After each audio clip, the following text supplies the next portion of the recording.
এটা একটা নায়ক ছাড়া সিনেমা। আমাকে অডিয়েন্স সারপ্রাইজ করেছে যে তারা আসলে এরকম সিনেমাকে গ্রহণ করছে। আপনারা রিভিউ নিচ্ছেন, আপনারা দেখেছেন। আমাদের টিম তো আসলে কোনো প্রমোশনের কাজেই নাই সেখানে। আপনারা জানেন যে আমরা তো দর্শককে কোনো কিছু বলার সময়ও নাই, কারণ কেউ কানেক্টই করতে পারছি না আমরা একজন আরেকজনের সাথে।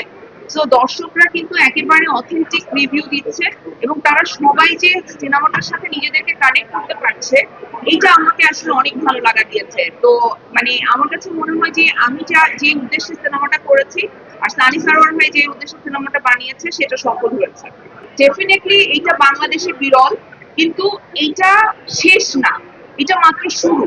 যদি পার্শ্ববর্তী দেশগুলোতে এরকম সিনেমা হয় এবং অডিয়েন্স পছন্দ করে, এবং এসা মার্ডার যদি অডিয়েন্স আসলে পছন্দ করে, আপনারা অথেন্টিক রিভিউ নিয়েছেন, এখানে কোনো বায়াস রিভিউ কেউ নেয় নাই।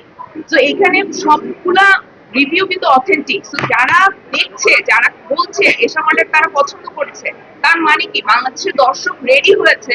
এখন আমাদের প্রডিউসার ডিরেক্টরদের কাজ হচ্ছে এই এই রিস্ক গুলা নেওয়া। স্পেশালি প্রডিউসারদের জন্য আমি বলবো যে আপনারা শুধু টাকা লগ্নি করার সময় টাকাটা উঠে আসবে এই চিন্তা না করে আপনারা এটাও চিন্তা করেন যে আমরা সোসাইটিতে আসলে কি ইম্প্যাক্টফুল জিনিস আসলে করতে পারবো। কারণ মিডিয়া শুধু টাকা বানানোর জায়গা না, বা শুধু বিনোদন দেওয়ার জায়গা না, এখানে সোসাইটির জন্য অনেক কিছু করার আছে। সো আপনারা যদি এগিয়ে আসেন তাহলে খুব সহজে আমাদের সোশ্যাল চেঞ্জে মিডিয়া একটা অনেক বড় ভূমিকা রাখতে পারবে।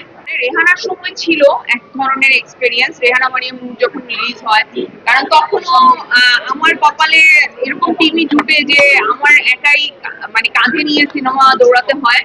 তো ওই সময়ও আমাকে আসলে একাই মুভ করতে হয়েছে। তো এগুলো আমি ফেস করেছি, মিডিয়া হোক, আমার দর্শক অডিয়েন্সের সাথে ইন্টারাকশন হোক, সবকিছু। তাও এইবার এইবার আমি আমার টিমে আরো মানুষ পেয়েছি। পূজা আছে, এজাজ আছে, হাসনাত রিপন ভাই আছে, রনক রিপন ভাই আছে, যারা আসলে আপ্রাণ চেষ্টা করছে যে যাতে আসলে দর্শক পর্যন্ত আমরা পৌঁছাতে পারি। এবং আপনারা তো আছেনই, আপনারা সাহায্য করছেন বলে আমাদের প্রমোশনের যে ঘাটতিটা আছে সেটা কিছুটা হলেও পূরণ হচ্ছে। আর ভালো লাগছে আসলে। আমার রেহানা মারিয়াম যখন রিলিজ হয় তখন ওটা ইন্ডিভিজুয়াল সিনেমা রিলিজ হয়েছে, তো তখন তো আসলে এরকম উৎসব উৎসব ব্যাপারটা ছিল না। এখন যেটা হয়েছে যে সবগুলো সিনেমা রিলিজ হচ্ছে, বসুন্ধরার এই জায়গাটা একেবারে মানে মনে হচ্ছে যে মানে সবার মিলন মেলা। সব আর্টিস্টরা আসছে, সাংবাদিকরা আসছে, ডিরেক্টর প্রডিউসাররা আসছে, দেখা হচ্ছে, আড্ডা হচ্ছে। এটা একটা একদমই নতুন এক্সপিরিয়েন্স আমার জন্য। যে যে সিস্টেমে আসলে এই সোসাইটি আসলে রেডিও না, হয়তো যে একটা নারী কোনো নায়ক ছাড়া একটা সিনেমা দেখবে, আমাকে সবাই জিজ্ঞেস করে তোমার নায়ককে। তো পূজাকেও জিজ্ঞেস করে তোমার নায়ককে। তো এখন এই এই